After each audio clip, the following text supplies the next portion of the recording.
Olá, muito bem-vindos à Igreja no Mundo, o programa da Fundação AES, a ajuda à Igreja que sofre aqui na sua televisão. Sou Paulo Aido e espero contar com a sua companhia aí desse lado ao longo dos próximos 50 minutos. Há já mais de 1.500 mortos.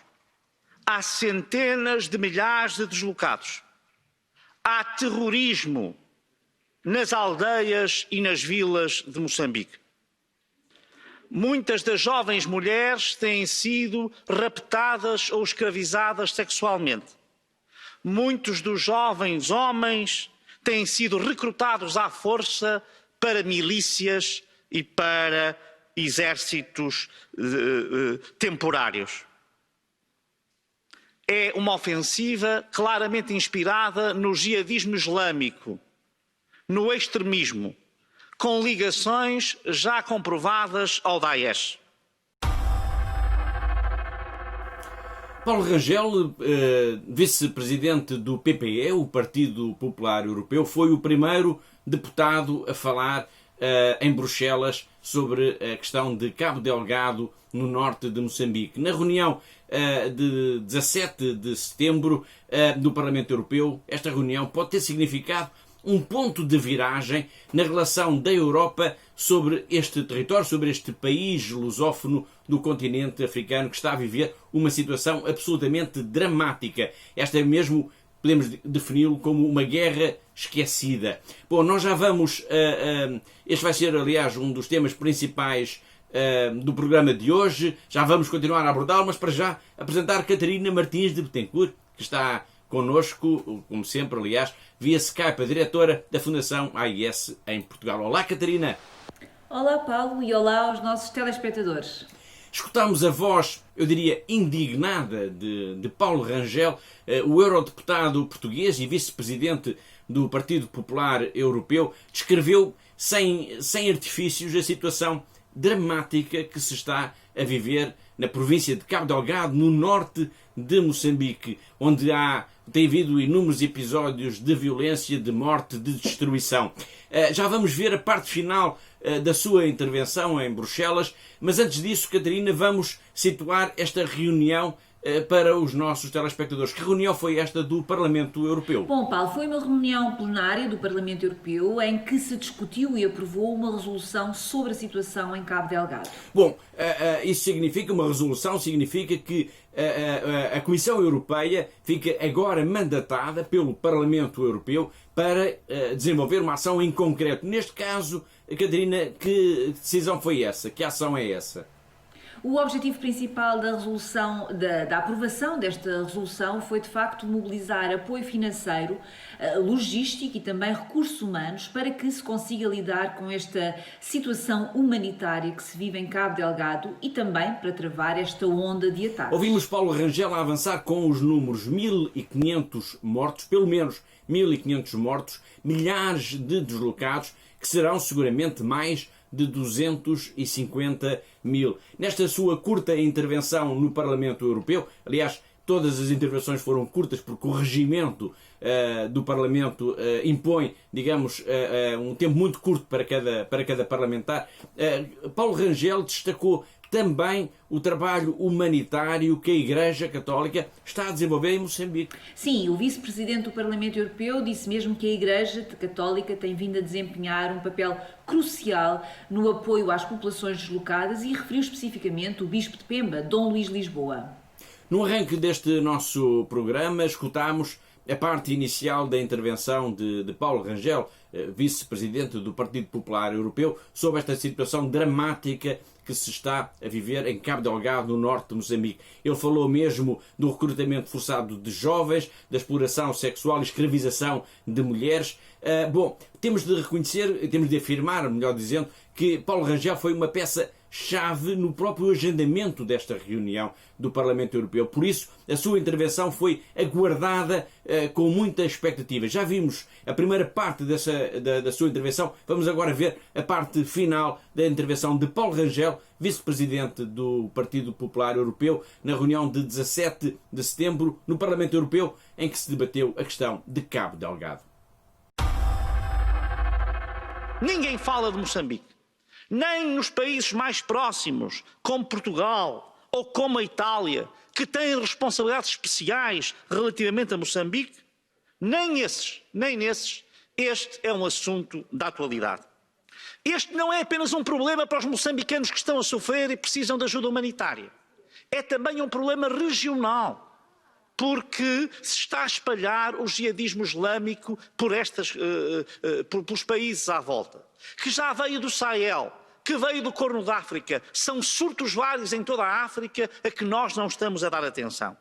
E por isso é fundamental o apoio da União Europeia, o envolvimento da União Africana, o envolvimento da Comunidade de Desenvolvimento do Sul da África Austral. Nós temos que envolver todos estes parceiros para salvar estas pessoas que estão em desespero e que, para além do desespero, estão totalmente esquecidas e abandonadas pela comunidade internacional. Valha o papel da Igreja Católica e, em particular, do Bispo de Pemba, Luís Lisboa, que tem sido a única voz internacional a fazer eco daquilo que estão a sofrer as populações cristãs e as populações muçulmanas, que sempre conviveram pacificamente e nunca tiveram nenhum radicalismo nesta região. Escutámos Paulo Rangel, estamos a rever o essencial daquilo que foi dito em português na reunião do Parlamento Europeu do dia 17 de setembro, em que teve como tema a questão de Cabo Delgado, a crise humanitária e a violência jihadista em Cabo Delgado. Além de Paulo Rangel, vice-presidente do Partido Popular Europeu, intervieram também nesta reunião Carlos Zorrinho, Marisa Matias e Isabel Santos. Elas foram, podemos dizê-lo, as outras vozes em português de denúncia também desta situação catastrófica no plano humanitário que se está a viver em Moçambique. Carlos Zorrinho, eleito do Partido Socialista, disse que a Europa não pode desculpar-se com a questão da pandemia do coronavírus para não fazer nada. Vamos escutar a sua intervenção. Os números conhecidos de ataques e de vítimas civis e as imagens que circulam sobre as atrocidades cometidas são chocantes. A resolução conjunta que estamos a debater explicita de forma concisa, mas objetiva, as razões por que temos que atuar e depressa. Senhora Comissária, não podemos refugiar-nos na desculpa da complexidade, nem da pandemia, para abandonar o povo de Cabo Delgado. Temos que agir de forma articulada sobre as raízes do problema, mas no imediato temos que responder à urgência humanitária com que nos confrontamos. Marisa Matias, a deputada eleita pelo Bloco de Esquerda, disse que se assiste a uma enorme tragédia em Cabo Delgado e apontando como as causas essenciais desta situação a exploração, digamos, dos recursos naturais de Cabo Delgado, sem ter em conta os interesses das populações locais e também, claro, a ameaça jihadista. Assistimos a uma enorme tragédia humanitária que precisamos de responder. Em Cabo Delgado já morreram mais de 1.500 pessoas e a riqueza dos recursos naturais do país tem levado a que multinacionais compitam como abutres para ter acesso à região. Esse é o exemplo da Total francesa, que continua com planos de exploração como se nada estivesse a acontecer, como se nada houvesse. O que nós precisamos nesta situação é, de facto, de denunciar o que se está a passar e acabar com o silêncio. Condenar os atentados terroristas e o jihadismo é fundamental, mas não chega. É preciso denunciar e parar a exploração dos recursos naturais. É preciso ter em conta os direitos ambientais e é preciso estabelecer a ligação de tudo isto com o contexto económico e social. De outra forma, tapamos o sol com a peneira, mas não ajudamos verdadeiramente o povo em Moçambique. Finalmente, Isabel Santos, também eleita pelo Partido Socialista, referiu que o tempo é cada vez mais curto, pois trata-se, acima de tudo, de salvar vidas.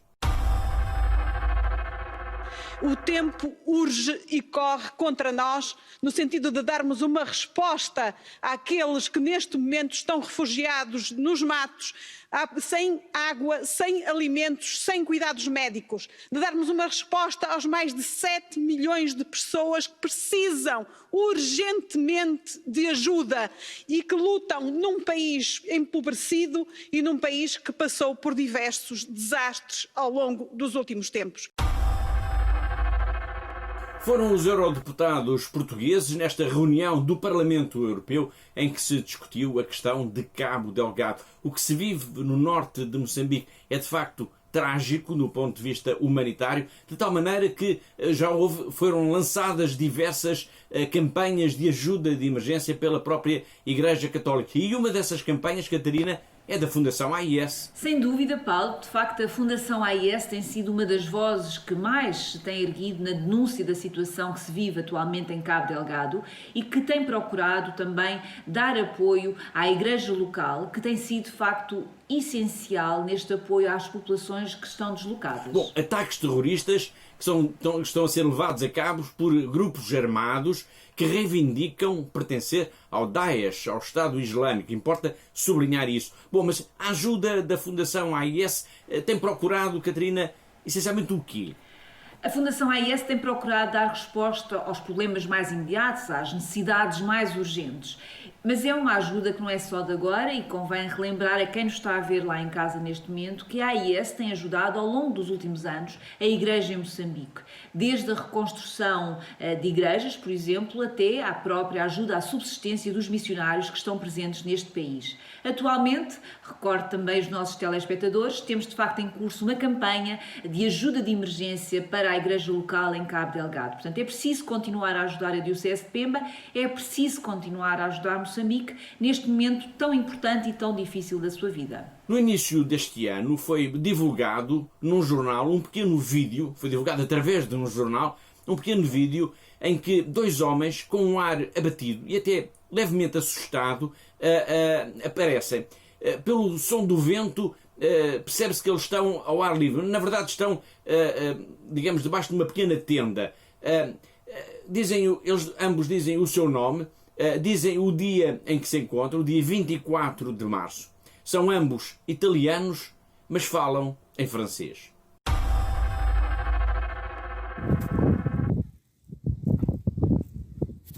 Je m'appelle Pierluigi Maccalli, de nationalité italienne. Aujourd'hui, c'est le 24 mars 2020.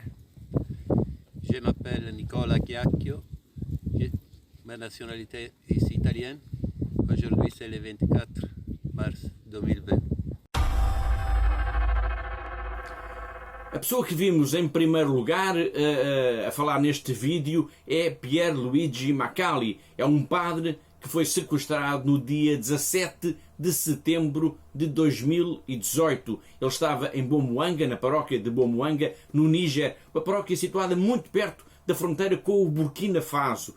Bom, este sacerdote italiano, portanto da Sociedade das Missões Africanas, foi raptado pelos jihadistas, fez agora precisamente 2 anos.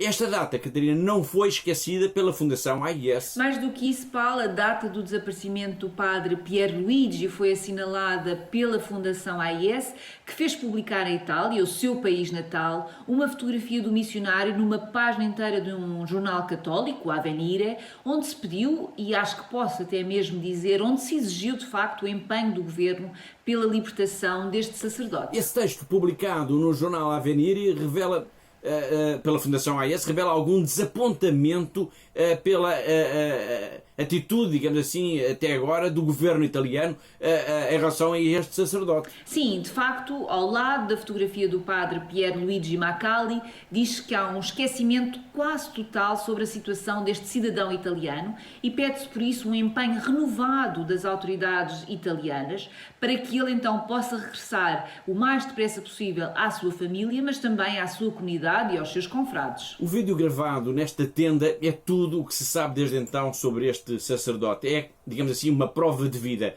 No dia 17 de setembro, já que o dissemos, passaram 2 anos desde que este sacerdote foi sequestrado no Níger, na paróquia de Bomoanga, muito perto, portanto, do Burkina Faso. Esta é uma situação reveladora da enorme insegurança que se vive nesta região de África. Uma região que abrange o Níger, claro, mas também o Burkina Faso e o Mali, entre outros países. Dom Ambroise Ouedraogo, o bispo de Maradi, no Níger, fez questão de, recentemente, gravar uma mensagem para a Fundação AIS. Uma mensagem de denúncia, de alerta para esta situação que se vive, esta situação potencialmente perigosa que se vive nesta região de África por causa, precisamente, da ameaça jihadista. E já hoje falámos aqui da ameaça jihadista também sobre as populações por causa dos ataques em Cabo Delgado, no norte de Moçambique. Vamos então ver o bispo Dom Ambroise Ouedraogo. Chers frères et sœurs, je me nomme Monseigneur Ambroise Ouedraogo du diocèse de Maradi au Niger. Nous vivons des situations difficiles à cause de l'insécurité et aussi des conflits. Et présentement, le Niger, le Mali et le Burkina Faso vivent dans un climat de djihadisme et, je dirais, d'affrontement, si on y prend garde. Et je voudrais que nous prions pour ces hommes et ces femmes qui traversent des situations difficiles et qui sont dans des régions à conflit. Que le Seigneur, lui qui nous aime, qui nous aide à être des hommes et des femmes d'amour, de paix et de réconciliation. Notre monde a besoin de paix. Sans la paix, il n'y a pas de développement. Et que Dieu Tout-Puissant vous bénisse, au nom du Père et du Fils et du Saint-Esprit.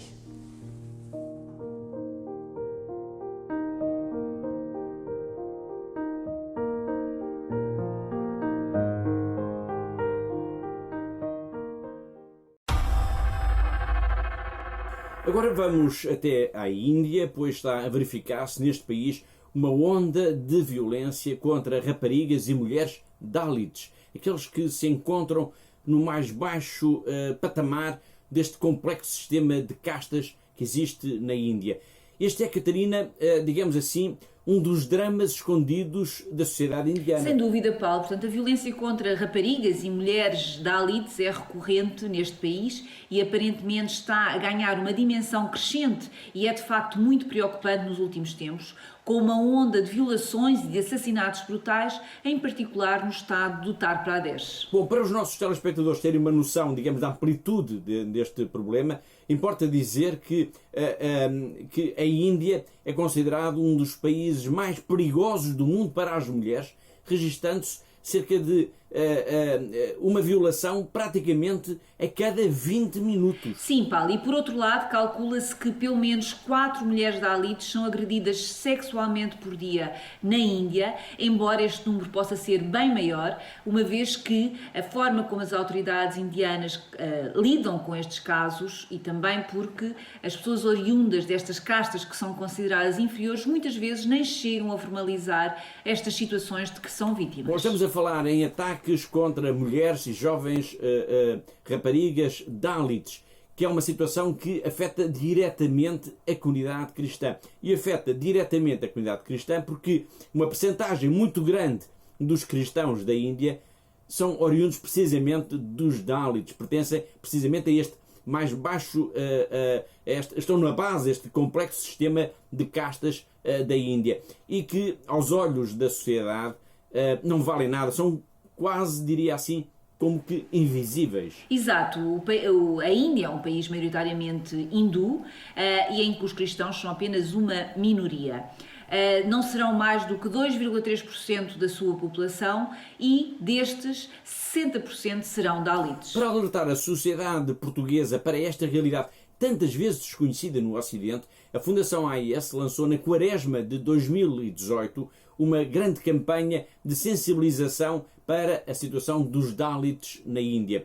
Através da história de 3 mulheres, Bita, Asha e Sweta, a Fundação AIS procurou demonstrar como é tantas vezes dramática e inglória a luta pela dignidade, pela própria sobrevivência dos Dalits na Índia. Aqueles que vivem normalmente nos bairros mais pobres das zonas mais miseráveis das cidades indianas.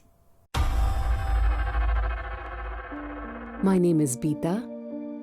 My name is Asha. My name is Sweta. Should I buy salt and rice for my family? Or should I send my children to school? The Gospel said that Jesus died for us on the cross. I felt that I am also ready for that. I prayed for my husband every day and cried to God for help. You, my God, have joined us in marriage. We cannot separate from each other. We are living in this corner of the world, forgotten by all. Please help us. Even if someone were to threaten me with harm or even death, I would not leave Jesus.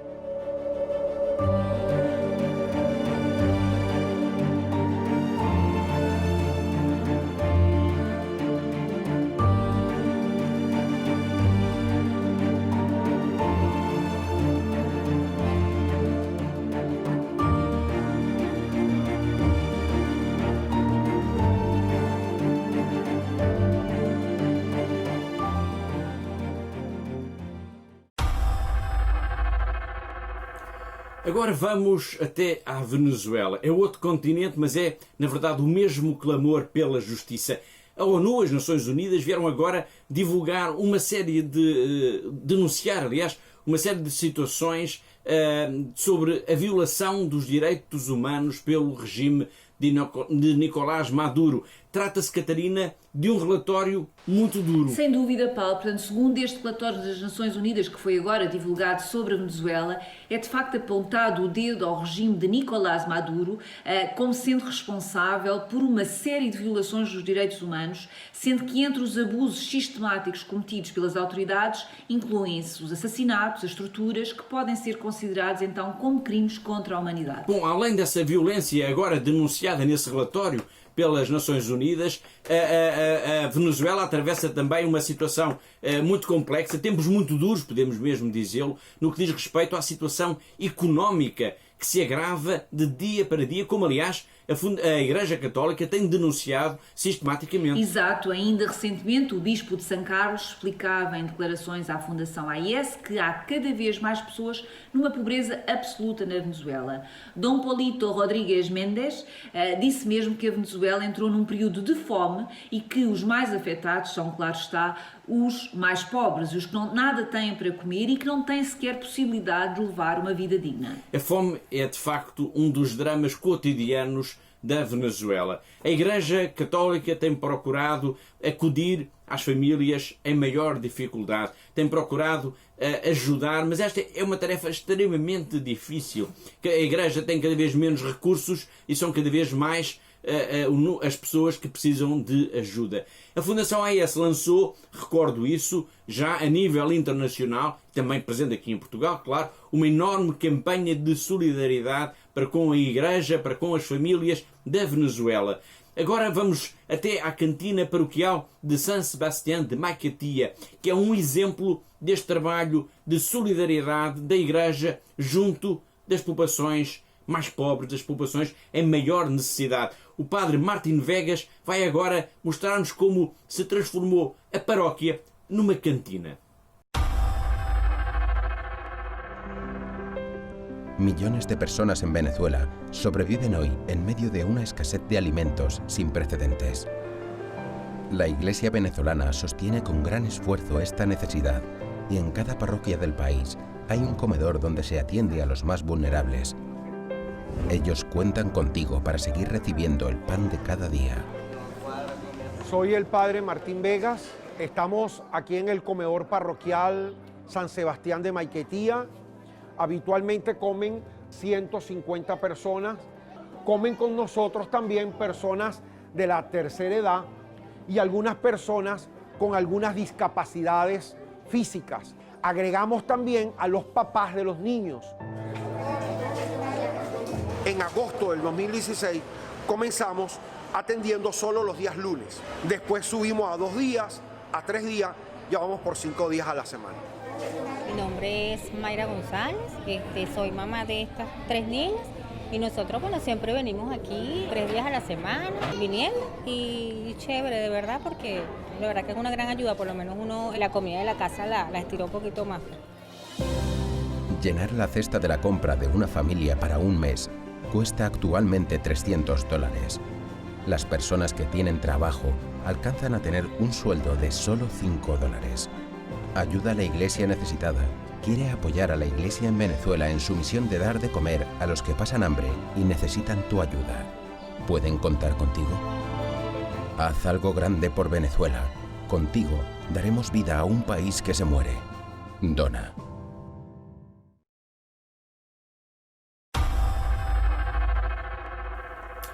A partir do Canadá, onde agora reside há cerca de 15 meses, Asia Bibi, que é a mulher que se tornou num símbolo à escala mundial da luta contra a lei da blasfémia no Paquistão e também da perseguição religiosa contra os cristãos neste país, claro, foi entrevistada pela Fundação AIS.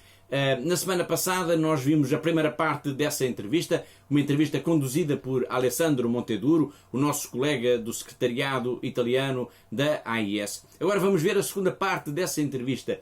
Uma parte muito importante, chama a sua atenção para este documento, no fundo é disso também que se trata, porque Asia Bibi vai falar de 2 jovens paquistanesas, 2 jovens que no fundo estão a passar por aquilo que ela também já passou, que é a perseguição por motivos religiosos. As 2 jovens têm nome, são a Mayra Shabazz e Yuma Yunus. Ambas foram raptadas de suas casas, foram violadas e foram forçadas a casar até com os próprios raptores. Cosa ti senti di dire? Cosa ti senti di dire ai tanti cristiani perseguitati? Per esempio, nel tuo paese ci sono tante ragazze che vengono rapite, vengono convertite con la forza, vengono sposate con la forza e non sempre riescono ad ottenere giustizia. Allora, qual è il tuo messaggio per queste situazioni di sofferenza, per queste ragazze che soffrono, non solo nel tuo paese, ma in tante realtà del mondo?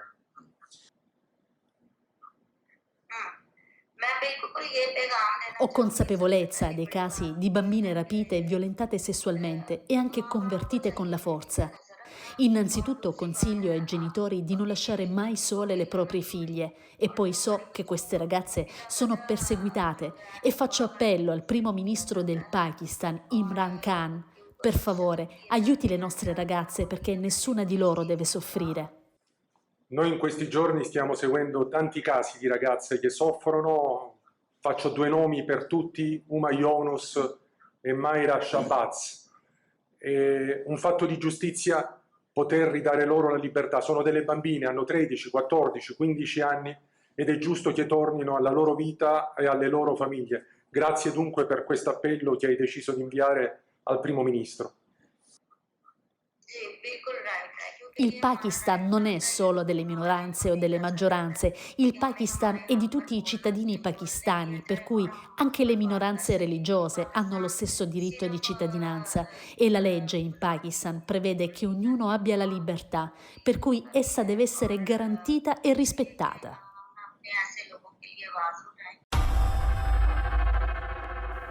Vamos agora ao encontro de José Miguel Encarnação, o jornalista José Miguel Encarnação, que é o nosso correspondente em Macau, na Diocese de Macau, a única diocese em toda a China onde ainda se reza e se fala oficialmente a língua portuguesa.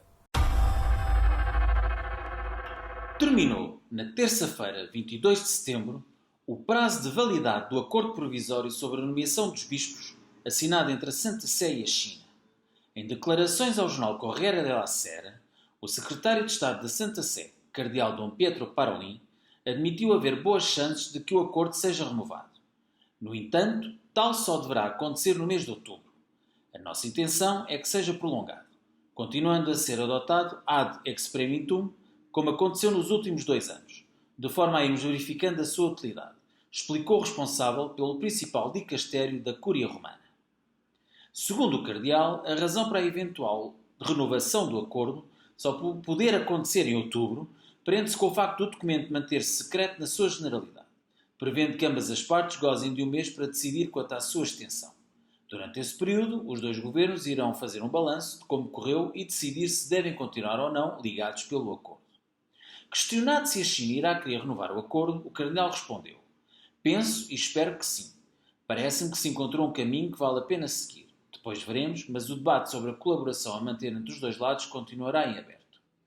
Dom Pedro Parolin ressalvou que qualquer decisão concertada está dependente da discussão de uma série de matérias.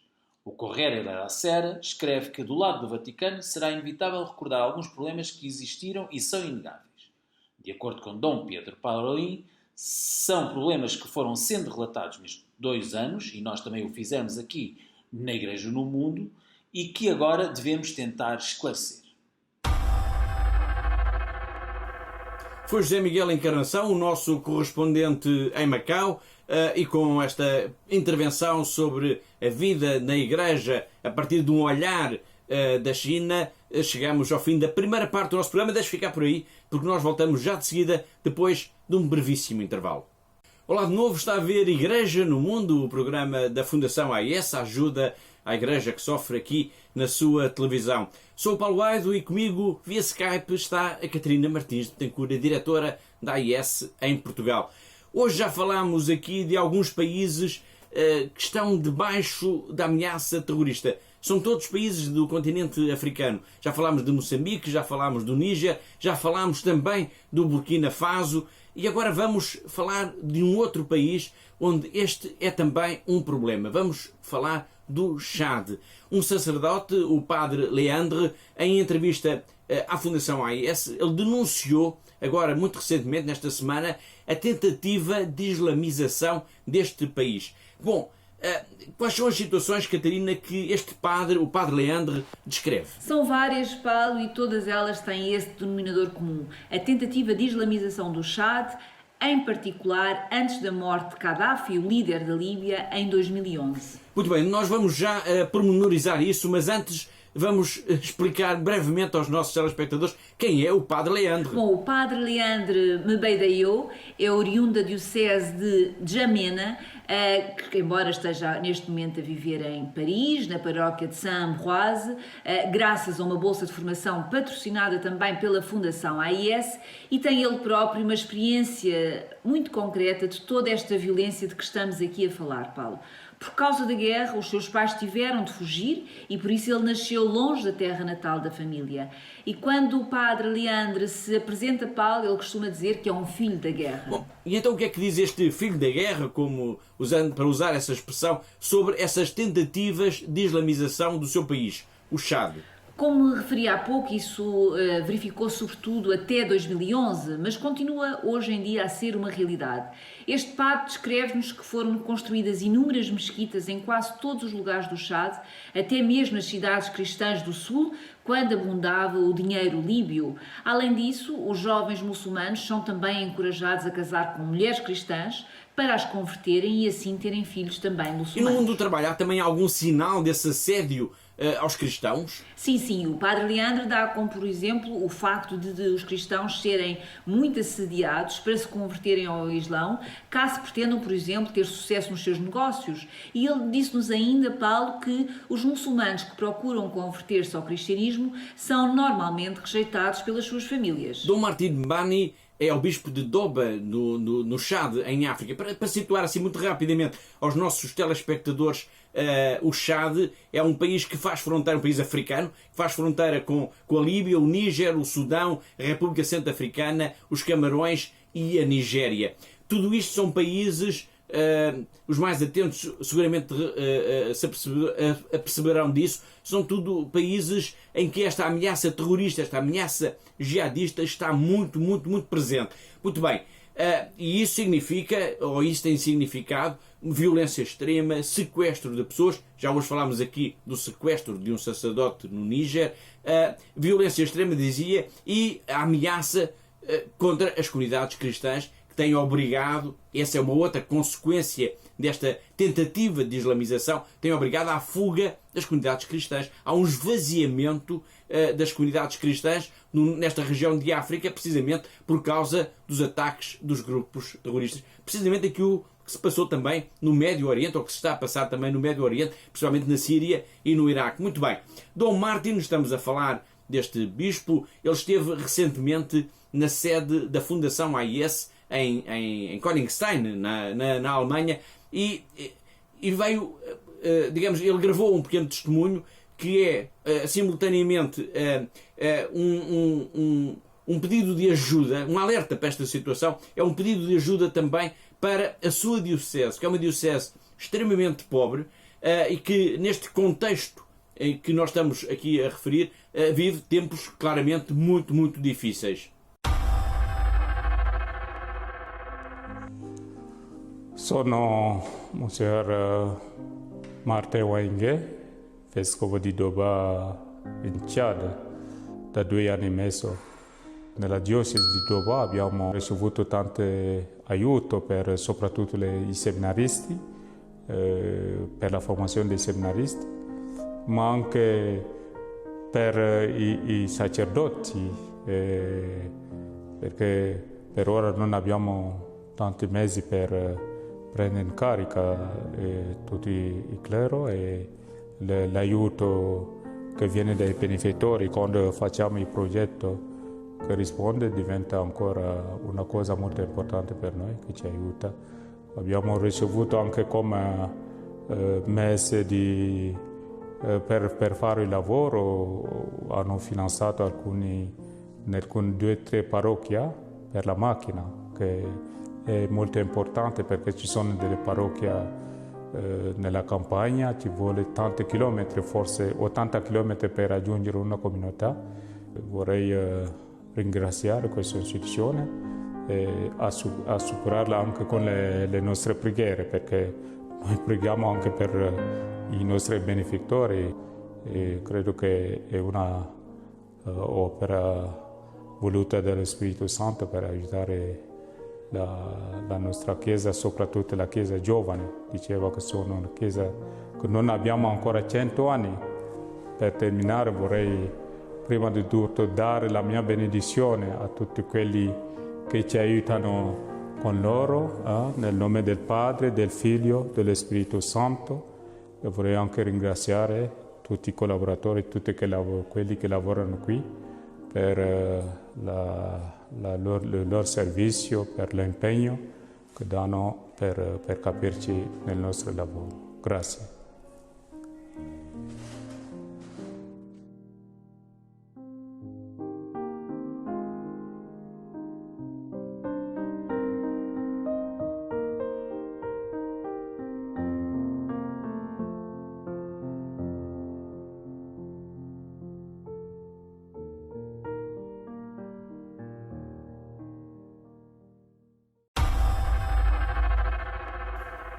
Todos os meses o Santo Padre publica, através da internet, um vídeo que é uma mensagem para a comunidade católica, para os cristãos em todo o mundo. Neste mês de setembro, esse vídeo, essa mensagem do Papa, tem a ver com os recursos naturais e a consciência que todos devemos ter de que é necessário salvar o planeta. Em apenas 1 minuto, esta é a mensagem de setembro do Papa Francisco.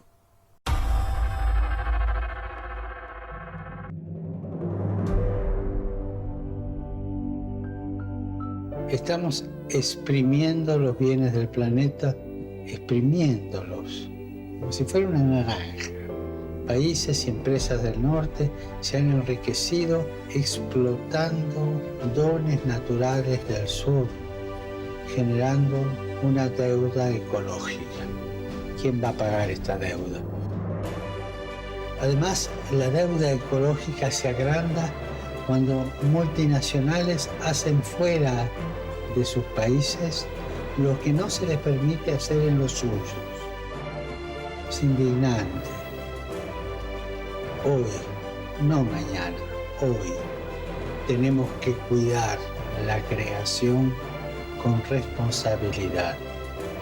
Recemos para que los bienes del planeta no sean saqueados, sino que se compartan de manera justa y respetuosa.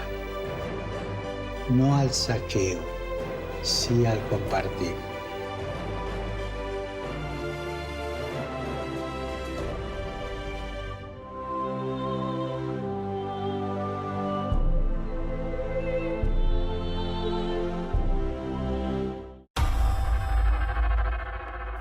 Mesmo já na reta final do nosso programa, vamos falar do Líbano a propósito de uma grande campanha de solidariedade lançada em Portugal e em todo o mundo pela Fundação AIS a propósito deste país, do Líbano. E vamos falar do Líbano, mas é preciso situar para já o problema. É que, para além da grande crise que este país atravessa, ocorreu agora uma tragédia. Foi no dia 4 de agosto. Uma enorme explosão varreu o porto de Beirute e provocou pelo menos 180 mortos e mais de 6.500 feridos. A explosão atingiu fortemente o bairro cristão da Ashrafia. E a Fundação AIS, como eu disse, lançou de imediato uma enorme campanha de solidariedade para com a Igreja do Líbano, para com o povo do Líbano. Porque, Catarina, o impacto desta explosão foi mesmo brutal. Sim, Paulo, sem dúvida, calcula-se que com esta explosão de uma grande quantidade de nitrato de amónio que estava armazenada no porto de Beirute, tem então provocado cerca de 180 mortos, 6.500 feridos e a destruição total ou parcial de cerca de 90.000 habitações, como também cerca de 100 igrejas, capelas, conventos e escolas. Calcula-se ainda, Paulo, que mais de 300.000 pessoas terão ficado desalojadas, das quais 80.000 serão crianças após esta explosão do passado dia 4 de agosto. Bom, dessas 300.000 pessoas, a maioria ficou sem poder regressar a casa. Sim, Paulo, podemos dizer que de um momento para o outro ficaram como que sem abrigo. Bom, como eu disse há pouco, a Fundação AIS lançou de imediato uma grande campanha de ajuda, uma grande campanha de solidariedade. Em traços gerais, para os nossos telespectadores, Catarina, esta campanha pretende o quê? Nós queremos auxiliar estas pessoas que estão de facto numa situação trágica. Aliás, mal se soube desta explosão, a Fundação AIS decidiu enviar logo uma primeira ajuda de emergência no valor de 250.000 euros. E essa ajuda tem algum destinatário específico? Sim, claro, Paulo. Portanto, esta primeira ajuda destinou-se a apoiar cerca de 5.000 famílias com cabazes alimentares. É preciso também não esquecermos que o Líbano já estava a atravessar uma grave crise económica, com um desemprego muito elevado e havendo já inúmeros casos de fome. Portanto, havia pessoas e famílias que já passavam fome mesmo antes desta explosão do passado dia 4 de agosto. Bom, de facto é preciso sublinhar, o Líbano está a viver tempos extraordinariamente complexos, o sistema bancário está em ruptura, a crise económica é enorme, o desemprego, a fome, tudo isso são realidades do dia a dia. E isso dá mais relevo até a esta própria campanha de que estamos aqui a falar. Esses cabazes alimentares, Catarina, contêm o quê? Bom, Paulo, foi decidido a nível internacional que estas famílias precisavam de ter os bens essenciais para poderem confeccionar as suas refeições no dia-a-dia. E por isso, estes cabazes alimentares têm alimentos como, por exemplo, as lentilhas, o grão, o feijão, o arroz, o bulgur, o queijo pasteurizado, leite e ainda açúcar. Portanto, eu repito, esta é apenas uma ajuda de emergência, porque todos os dias continuam-nos a chegar relatos de pessoas, de famílias, que têm de procurar comida no lixo para poderem sobreviver. E por isso, nós somos a sua esperança neste momento tão difícil, nós podemos dizer até que somos a sua única esperança neste momento tão difícil que está a atravessar este país. Bom, é preciso também sublinhar que esta campanha é também uma resposta ao próprio apelo do Papa Francisco de solidariedade para com o Líbano, para com a Igreja no Líbano. Bom, para quem nos está neste momento a ver, Catarina, como é que é possível colaborar, como é que é possível participar nesta campanha de solidariedade para com a Igreja do Líbano? Como eu digo aqui tantas vezes, Paulo, é preciso apenas um pouco de boa vontade de cada um de nós. Por isso, todos aqueles que nos estão a ver neste momento, se quiserem ajudar esta campanha de emergência, se quiserem apoiar o povo do Líbano, convido-vos a ligar-nos para o nosso telefone que está a passar neste momento em rodapé ou até através da nossa página de internet. E aí podemos ver toda a informação, todo o nosso apoio que estamos a dar e por isso não deixe de ajudar. É nestes momentos difíceis que nós vemos a nossa solidariedade e que mais precisamos também da solidariedade dos outros. Por isso, Peço-vos ajuda para nós podermos também ajudar este povo do Líbano neste momento tão difícil. Bom, eu vou pedir uma vez mais, então, esses contactos, porque é uma informação que é útil para que esta campanha possa, digamos, chegar o mais longe ao maior número possível de pessoas. Como é que é possível, então, ajudar a Fundação AIS para ajudar a Igreja do Líbano? Bom, Paulo, eu relembro aqui, antes de relembrar mais uma vez os contactos, relembro que cada cabaz alimentar para o Líbano tem o valor de 42 euros e por isso, quem nos estiver a ver e tiver essa possibilidade, por favor, ajude-nos a ajudar. E os nossos números de telefone estão a passar neste momento, 21 754 4000 ou então em fundação-ais.pt. Tem toda a informação nesta nossa página na internet ou então ligue-nos para saber mais sobre esta campanha. Muito obrigada pela sua ajuda. Obrigado uma vez mais, Catarina, e assim com este apelo à solidariedade para com a Igreja do Líbano, para com a população do Líbano que está a viver tempos tão conturbados, chegamos ao fim do nosso tempo, chegamos ao fim de mais um Igreja no Mundo, o programa da Fundação AIS aqui na sua televisão. Eu despeço-me com amizade e espero por si aí desse lado na próxima semana. Até lá, se Deus quiser.